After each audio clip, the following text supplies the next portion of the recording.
বিজ্ঞ আদালত এই শিশুকে 7 দিনের রিমান্ড দিয়েছে। এটা শিশু আইনের পরিপন্থী এবং মৌলিক অধিকার ও মানবাধিকারের পরিপন্থী। 24 তারিখ রাতে 10টায় বাসা থেকে তার পিতার বাসা থেকে নিয়ে গিয়ে বলছে একটু থানায় গিয়ে একটা কথা বলবে।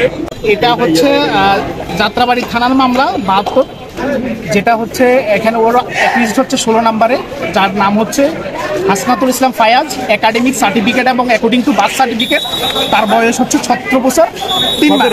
হ্যাঁ 17 বছর প্লাস।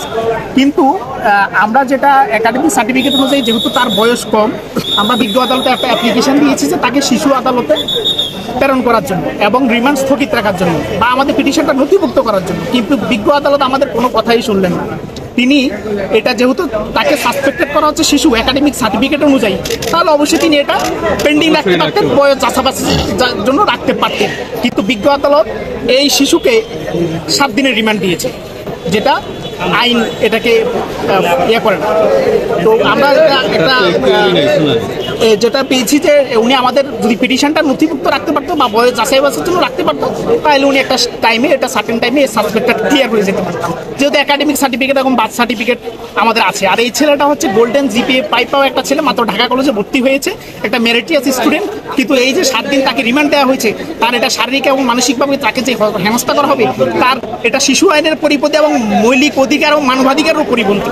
আন্দোলন শুরু হয়েছে, আমরা তাকে পরিবারের পক্ষ থেকে তাকে সতর্ক করছি যে দেশের যেন ঘর থেকে না বাইর হয়। কারণ আমরা সে এবার গোল্ডেন এ প্লাস পাইছে শামসুল হক খান স্কুল অ্যান্ড কলেজ থেকে, বিজ্ঞান বিভাগ থেকে। সে ঢাকা কলেজে মাত্র ভর্তি হয়েছে। আমরা বললাম তুই এখন এই সময় একাডেমিক কিছু কোর্স তাকে করাচ্ছিলাম, কিন্তু সে কখনো এগুলোর সাথে জড়িত ছিল না। কিন্তু সে বন্ধু বান্ধবরা ছিল, বন্ধু বান্ধব তাকে বিভিন্ন তথ্য ফোনে জানাতো, সে এগুলা বন্ধু বান্ধবদের সাথে কথা বলছে।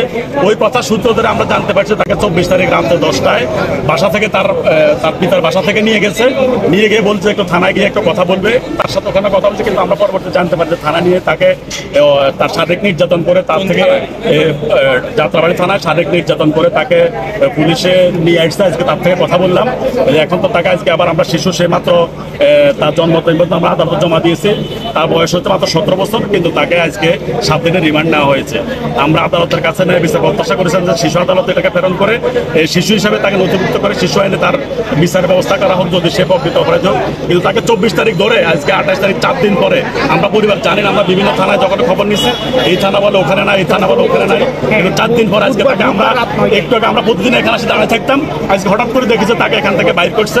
সাথে সাথে আমরা আইনজীবী দিয়ে তাকে বলে আমরা কাগজপত্র সাবমিট করছি, কিন্তু বিজ্ঞ আদালত তাকে 7 দিনের রিমান্ড দিয়েছে। আমরা আদালতের কাছে ন্যায় বিচার প্রত্যাশা করছি।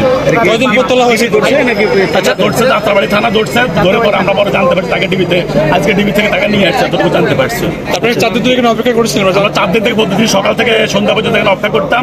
একবার থানায় যেতাম, থানা বলে আমাদের কাছে নাই, ডিবিতে যেতাম, ডিবি বলে আমাদের কাছে নাই, কিন্তু আজকে জানলাম যে তাকে ডিবি থেকে এখানে নিয়ে আসছে।